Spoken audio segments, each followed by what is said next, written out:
ஆண்டவரும் இரட்சகருமாகிய இயேசு கிறிஸ்துவின் நாமத்தில் உங்கள் அனைவருக்கும் என்னுடைய அன்பின் வாழ்த்துதல்களை தெரிவித்துக் கொள்கிறேன். மீண்டும் இந்த நியூ கிரேஸ் டிவியில் உங்களை சந்திப்பதிலே மிகுந்த மகிழ்ச்சி அடைகிறேன். இன்று வேதம் வாசித்தாயா வாசிக்கலாமா என்கிற இந்த நிகழ்ச்சிக்கு உங்களை அன்போடு கூட வரவேற்கிறேன். கர்த்தருடைய நாமம் மகிமைப்படுவதாக. இன்றைக்கு வாசிக்க தெரிந்து கொண்ட வேத பகுதி அப்போஸ்தலர் 15-16. அப்போஸ்தலர் 15ஆம் அதிகாரம். சிலர் யூதேயாவில் இருந்து வந்து, நீங்கள் மோசேயினுடைய முறைமையின்படியே விருத்த சேதனம் அடையாவிட்டால் ரட்சிக்கப்பட மாட்டீர்கள் என்று சகோதரருக்கு போதகம் பண்ணினார்கள். அதனாலே அவர்களும் பவுல் பர்னபா என்பவர்களுக்கும் மிகுந்த வாக்குவாதமும் தர்க்கமும் உண்டான போது, அந்த விஷயத்தின் நிமித்தம் பவுலும் பர்னபாவும் அவர்களைச் சேர்ந்த வேறு சிலரும் எருசலேமில் இருக்கிற அப்போஸ்தலரிடத்திற்கும் மூப்பரிடத்திற்கும் போக வேண்டுமென்று தீர்மானித்தார்கள். அந்தபடி அவர்கள் சபையாரால் வழிவிட்டு அனுப்பப்பட்டு பெனிக்கே சமாரியா நாடுகளின் வழியாய் போய் புறஜாதியார் மனம் திரும்பின செய்தியை அறிவித்து சகோதரர் எல்லாருக்கும் மிகுந்த சந்தோஷத்தை உண்டாக்கினார்கள். அவர்கள் எருசலேமுக்கு வந்து சபையாராலும் அப்போஸ்தலராலும் மூப்பராலும் ஏற்றுக்கொள்ளப்பட்ட போது தேவன் தங்களை கொண்டு செய்தவைகளை எல்லாம் அறிவித்தார்கள். அப்பொழுது பரிசேய சமயத்தாரில் விசுவாசிகளான சிலர் எழுந்து அவர்களை விருத்த சேதனம் பண்ணுகிறதும் மோசேயின் நியாயப்பிரமாணத்தை கைக்கொள்ளும்படி அவர்களுக்கு கற்பிக்கிறதும் அவசியம் என்றார்கள். அப்போஸ்தலரும் மூப்பரும் இந்த காரியத்தை குறித்து ஆலோசனை பண்ணும்படி கூடினார்கள். மிகுந்த தர்க்கம் உண்டான போது பேதுரு எழுந்து அவர்களை நோக்கி, சகோதரரே, நீங்கள் அறிந்திருக்கிறபடி புறஜாதியார் என்னுடைய வாயினாலே சுவிசேஷ வசனத்தை கேட்டு விசுவாசிக்கும்படி தேவன் அநேக நாட்களுக்கு முன்னே உங்களில் ஒருவனாகிய என்னை தெரிந்து கொண்டார். இருதயங்களை அறிந்திருக்கிற தேவன் நமக்கு பரிசுத்த ஆவியை தந்தருளினது போல அவர்களுக்கும் தந்தருளி அவர்களை குறித்து சாட்சி கொடுத்தார். விசுவாசத்தினாலே அவர்கள் இருதயங்களை அவர் சுத்தமாக்கி நமக்கும் அவர்களுக்கும் யாதொரு வித்தியாசமும் இராதபடி செய்தார். இப்படி இருக்க நம்முடைய பிதாக்களாலும் நம்மாலும் சுமக்கக்கூடாதிருந்த நுகத்தடியை சீஷர் கழுத்தின் மேல் சுமத்துவதினால் நீங்கள் தேவனை சோதிப்பானேன். கர்த்தராகிய இயேசு கிறிஸ்துவின் கிருபையினாலே அவர்கள் ரட்சிக்கப்படுகிறது எப்படியோ அப்படியே நாமும் ரட்சிக்கப்படுவோம் என்று நம்பியிருக்கிறோமே என்றான். அப்பொழுது கூடி வந்திருந்த யாவரும் அமைந்திருந்து பர்னபாவும் பவுலும் தங்களை கொண்டு தேவன் புறஜாதிகளுக்குள்ளே செய்த அடையாளங்கள் அற்புதங்கள் யாவையும் விவரித்து சொல்ல கேட்டார்கள். அவர்கள் பேசி முடிந்த பின்பு யாக்கோபு அவர்களை நோக்கி, சகோதரரே, எனக்கு செவி கொடுங்கள். தேவன் புறஜாதிகளினின்று தமது நாமத்திற்காக ஒரு ஜனத்தை தெரிந்து கொள்ளும்படி முதல் அவர்களுக்கு கடாட்சத்தில் அருளின விதத்தை சிமியோன் விவரித்து சொன்னாரே, அதற்கு தீர்க்கதரிசிகளுடைய வாக்கியங்களும் ஒத்திருக்கிறது. எப்படியெனில், மற்ற மனுஷரும் என்னுடைய நாமம் தரிக்கப்படும் சகல ஜாதிகளும் கர்த்தரை தேடும்படிக்கு நான் இதற்கு பின்பு திரும்பி வந்து விழுந்து போன தாவீதின் கூடாரத்தை மறுபடியும் எடுப்பித்து அதிலே பழுதாய் போனவைகளை மறுபடியும் சீர்படுத்தி அதை செவ்வையாக நிறுத்துவேன் என்று இவைகளையெல்லாம் செய்கிற கர்த்தர் சொல்லுகிறார் என்று எழுதியிருக்கிறது. உலக தோற்றம் முதல் தேவனுக்கு தம்முடைய கிரியைகளை எல்லாம் தெரிந்திருக்கிறது. ஆதலால் புறஜாதிகளில் தேவனிடத்தில் திரும்புகிறவர்களை கலங்க பண்ணலாகாதென்றும் விக்கிரகங்களுக்கு படைத்த அசுசியானவைகளுக்கும் வேசித்தனத்திற்கும் நொறுங்குண்டு செத்ததிற்கும் இரத்தத்திற்கும் விலகி இருக்கும்படி அவர்களுக்கு நாம் எழுத வேண்டும் என்றும் நான் தீர்மானிக்கிறேன். மோசேயின் ஆகமங்கள் ஓய்வு நாள் தோறும் ஜெப ஆலயங்களில் வாசிக்கப்பட்டு வருகிறபடியால் பூர்வ காலம் தொடங்கி சகல பட்டணங்களிலும் அந்த ஆகமங்களை பிரசங்கிக்கிறவர்களும் உண்டே என்றான். அப்பொழுது தங்களில் சிலரை தெரிந்து கொண்டு பவுலோடும் பர்னபாவோடும் அந்தியோகியாவுக்கு அனுப்புகிறது அப்போஸ்தலருக்கும் மூப்பருக்கும் சபையார் எல்லாருக்கும் நலமாக கண்டது.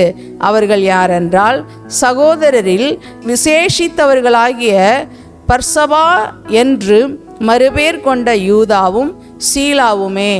இவர்கள் கையில் அவர்கள் எழுதி கொடுத்து அனுப்பின நிருபமாவது, அப்போஸ்தலரும் மூப்பரும் சகோதரருமாகிய நாங்கள் அந்தியோகியாவிலும் சீரியாவிலும் சிலிசியாவிலும் இருக்கும் புரஜாதியாராகிய சகோதரருக்கு வாழ்த்துதல் சொல்லி எழுதுகிற நிருபம் என்னவென்றால், எங்களால் கட்டளை பெறாத சிலர் எங்களிடத்திலிருந்து புறப்பட்டு நீங்கள் விருத்த சேதனம் அடைய வேண்டும் என்றும் நியாய பிரமாணத்தை கை கொள்ள வேண்டும் என்றும் சொல்லி இப்படிப்பட்ட வார்த்தைகளால் உங்களை கலக்கி உங்கள் ஆத்துமாக்களை புரட்டினார்கள் என்று நாங்கள் கேள்விப்பட்டபடியினாலே நம்முடைய கர்த்தராகிய இயேசு கிறிஸ்துவின் நாமத்திற்காக தங்கள் பிராணனையும் ஒப்புக்கொடுக்க துணிந்தவர்களும் எங்களுக்கு பிரியமானவர்களுமாயிருக்கிற பர்னபா பவுல் என்பவர்களோடும் கூட எங்களால் தெரிந்து கொள்ளப்பட்ட சில மனுஷரை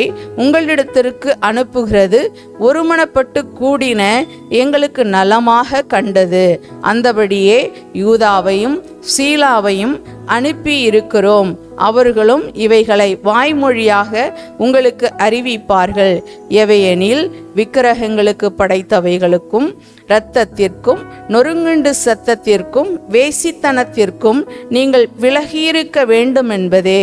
அவசியமான இவைகளை அல்லாமல் பாரமான வேறொன்றையும் உங்கள் மேல் சுமத்தாமல் இருப்பது பரிசுத்த ஆவிக்கும் எங்களுக்கும் நலமாக கண்டது. இவைகளுக்கு விலகி நீங்கள் உங்களை காத்துக்கொள்வது நலமாயிருக்கும், சுகமாயிருப்பீர்களாக என்று எழுதினார்கள். அவர்கள் அனுப்பிவிடப்பட்டு அந்தியோகியாவுக்கு வந்து சபையை கூடிவரச் செய்து நிருபத்தை ஒப்புவித்தார்கள். அதை அவர்கள் வாசித்து அதனால் உண்டாகிய ஆறுதலுக்காக சந்தோஷப்பட்டார்கள். யூதா சீலா என்பவர்களும் தீர்க்கதரிசிகளாயிருந்தபடியினாலே அநேக வார்த்தைகளினால் சகோதரருக்கு புத்தி சொல்லி அவர்களை திடப்படுத்தி சில காலம் அங்கே இருந்து பின்பு சகோதரர்களால் சமாதானத்தோடே அப்போஸ்தலரிடத்திற்கு அனுப்பப்பட்டார்கள். ஆகிலும் சீலாவுக்கு அங்கே தரித்திருக்கிறது நலமாய் கண்டது.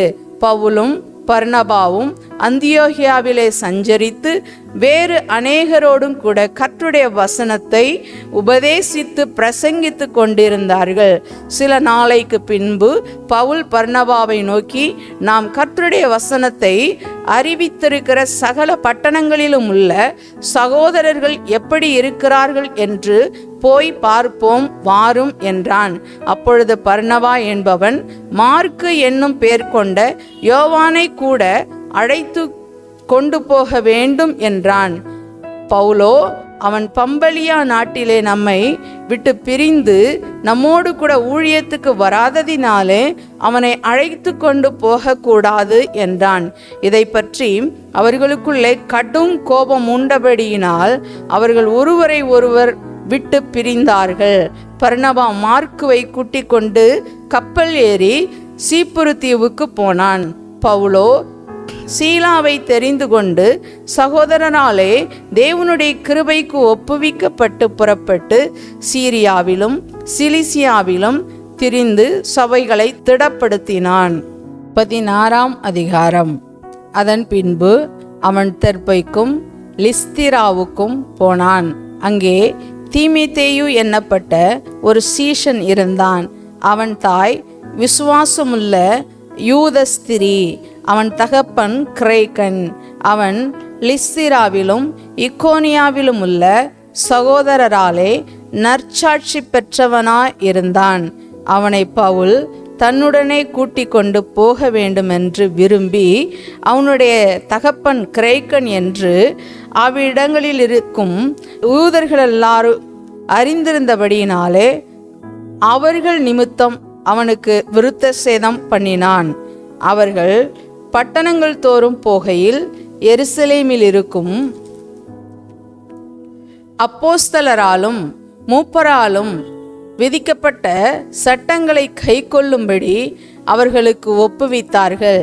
அதனாலே சபைகள் விசுவாசத்தில் ஸ்திரப்பட்டு நாளுக்கு நாள் பெருகின.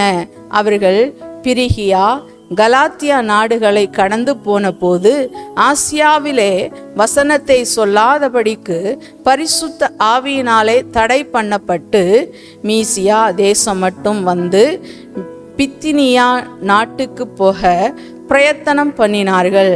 ஆவியானவரோ அவர்களை போக ஒட்டாதிருந்தார்.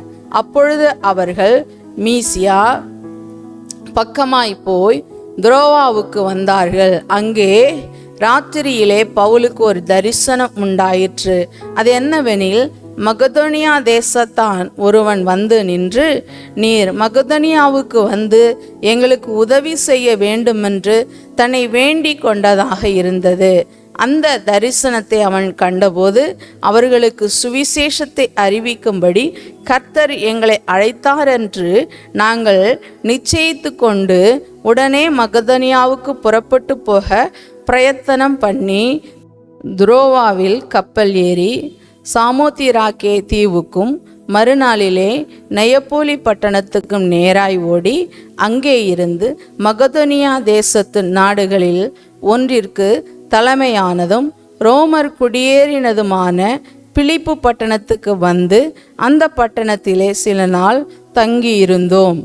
ஓய்வு நாளில் நாங்கள் பட்டணத்துக்கு வெளியே போய் ஆற்றின் அருகே வழக்கமாய் ஜெபம் பண்ணுகிற இடத்தில் உட்கார்ந்து அங்கே கூடி வந்த ஸ்திரீகளுக்கு உபதேசித்தோம். அப்பொழுது தியத்திரா ஊராலும் இரத்தாம்பரம் விற்கிறவளும் தேவனை வணங்குகிறவளுமாகிய லீதியாள் என்னும் பேருள்ள ஒரு ஸ்திரீ கேட்டு கொண்டிருந்தாள். பவுல் சொல்லியவைகளை கவனிக்கும்படி கர்த்தர் அவள் இருதயத்தை திறந்தருளினார். அவளும் அவள் வீட்டாரும் ஞானஸ்நானம் பெற்ற பின்பும் அவள் எங்களை நோக்கி, நீங்கள் என்னை கர்த்தரிடத்தில் விசுவாசம் உள்ளவள் என்று எண்ணினால் என் வீட்டிலே வந்து தங்கியிருங்கள் என்று எங்களை வருந்தி கேட்டுக்கொண்டாள். நாங்கள் ஜெபம் பண்ணுகிற இடத்துக்கு போகையில் குறி சொல்ல ஏவுகிற ஆவியை கொண்டிருந்த, குறி சொல்லுகிறதினாலே தன் எஜமான்களுக்கு மிகுந்த ஆதாயத்தை உண்டாக்கின ஒரு பெண் எங்களுக்கு எதிர்பட்டாள். அவள் பவுலையும் எங்களையும் பின்தொடர்ந்து வந்து, இந்த மனுஷர் உன்னதமான தேவனுடைய ஊழியக்காரர், ரட்சிப்பின் வழியை நமக்கு அறிவிக்கிறவர்கள் என்று சத்தமிட்டாள். இப்படி அநேக நாள் செய்து கொண்டு வந்தாள்.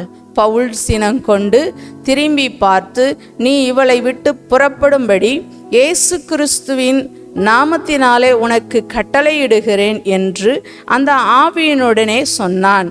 அந்நேரமே அது புறப்பட்டு போயிற்று.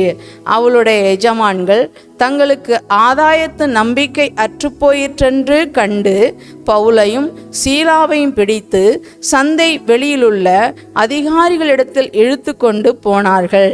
அவர்களை அதிகாரிகளிடத்தில் ஒப்புவித்து, யூதர்களாகிய இந்த மனுஷர் நம்முடைய பட்டணத்தில் கலகம் பண்ணி ரோமராகிய நாம் ஏற்றுக்கொள்ளவும் அனுசரிக்கவும் தகாத முறைமைகளை போதிக்கிறார்கள் என்றார்கள். அப்பொழுது ஜனங்கள் கூட்டங்கூடி அவர்களுக்கு விரோதமாய் எழும்பினார்கள். அதிகாரிகள் அவர்கள் வஸ்திரங்களை கிழித்து போடவும் அவர்களை அடிக்கவும் சொல்லி அவர்களை அநேக அடித்த பின்பு சிறைச்சாலையிலே வைத்து அவர்களை பத்திரமாய் காக்கும்படி சிறைச்சாலைக்காரனுக்கு கட்டளையிட்டார்கள். அவன் இப்படிப்பட்ட கட்டளையை பெற்று அவர்களை உட்காவலறையிலே அடைத்து அவர்கள் கால்களை தொழு மரத்திலே மாட்டி வைத்தான். நடுராத்திரியிலே பவுலும் சீலாவும் ஜெபம் பண்ணி தேவனை துதித்து பாடினார்கள். காவலில் வைக்கப்பட்டவர்கள் அதை கேட்டு கொண்டிருந்தார்கள். சடுதியிலே சிறைச்சாலையின் அஸ்திவாரங்கள் அசையும்படியாக பூமி மிகவும் அதிர்ந்தது. உடனே கதவுகள் எல்லாம் திறவுண்டது. எல்லாருடைய கட்டுகளும் கழண்டு போயிற்று. சிறைச்சாலைக்காரன் நித்திரை தெளிந்து சிறைச்சாலையின் கதவுகள் திறந்திருக்கிறதை கண்டு கட்டுண்டவர்கள் ஓடி போனார்கள் என்று எண்ணி பட்டயத்தை உருவி தன்னை கொலை செய்து கொள்ள போனான். பவுல் மிகுந்த சத்தமிட்டு, நீ உனக்கு கெடுதி ஒன்றும் செய்து கொள்ளாதே, நாங்கள் எல்லாரும் இங்கே தான் இருக்கிறோம் என்றான்.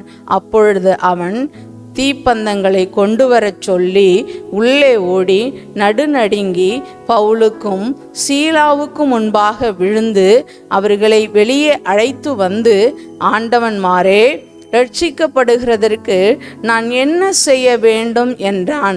அதற்கு அவர்கள், கர்த்தராகிய இயேசு கிறிஸ்துவை விசுவாசி, அப்பொழுது நீயும் உன் வீட்டாரும் ரட்சிக்கப்படுவீர்கள் என்று சொல்லி அவனுக்கும் அவன் வீட்டில் இருந்த யாவருக்கும் கர்த்தருடைய வசனத்தை போதித்தார்கள். மேலும் ராத்திரியில் அந்நேரத்திலே தானே அவன் அவர்களை அழைத்து கொண்டு போய் அவர்களுடைய காயங்களை கழுவினான். அவனும் அவனுடையவர்கள் அனைவரும் உடனே ஞானஸ்நானம் பெற்றார்கள். பின்பு அவன் அவர்களை தன் வீட்டிற்கு கூட்டிக் கொண்டு போய் அவர்களுக்கு போஜனம் கொடுத்து தன் வீட்டார் அனைவரோடும் கூட தேவனிடத்தில் விசுவாசமுள்ளவனாகி மன மகிழ்ச்சியாய் இருந்தான். பொழுது விடிந்த பின்பு அந்த மனுஷரை விட்டு விடுங்கள் என்று சொல்ல அதிகாரிகள் சேவகர்களை அனுப்பினார்கள். சிறைச்சாலைக்காரன் பவுலுக்கு இந்த வார்த்தைகளை அறிவித்து, உங்களை விடுதலை ஆக்கும்படிக்கு அதிகாரிகளை கட்டளைகளை அனுப்பினார்கள். ஆகையால் நீங்கள் இப்பொழுது புறப்பட்டு சமாதானத்துடனே போங்கள் என்றான். அதற்கு பவுல், ரோமராகிய எங்களை அவர்கள் நியாயம் விசாரியாமல் வெளியரங்கமாய் அடித்து சிறைச்சாலையிலே போட்டார்கள். இப்பொழுது இரகசியமாய் எங்களை விடுதலையாக்குகிறார்களோ? அப்படியல்ல, அவர்களே வந்து எங்களை வெளியே அழைத்து அனுப்பிவிடட்டும் என்றான். சேவகர் இந்த வார்த்தைகளை அதிகாரிகளுக்கு அறிவித்தார்கள். ரோமரா இருக்கிறார்கள் என்று அவர்கள் கேட்டபொழுது பயந்து வந்து அவர்களுடனே தயவாய் பேசி அவர்களை வெளியே அழைத்து கொண்டு போய் பட்டணத்தை விட்டு புறப்பட்டு போகும்படி வேண்டிக் கொண்டார்கள். அந்தபடி அவர்கள் சிறைச்சாலையிலிருந்து புறப்பட்டு லீதியாளிடத்திற்கு போய் சகோதரரை கண்டு அவர்களுக்கு ஆறுதல் சொல்லி போய்விட்டார்கள். வாசிக்க தெரிந்து கொண்ட வேத பகுதி வாசித்தாயிற்று. கர்த்தர் தாமே உங்கள் ஒவ்வொருவரையும் ஆசீர்வதிப்பாராக. God bless you.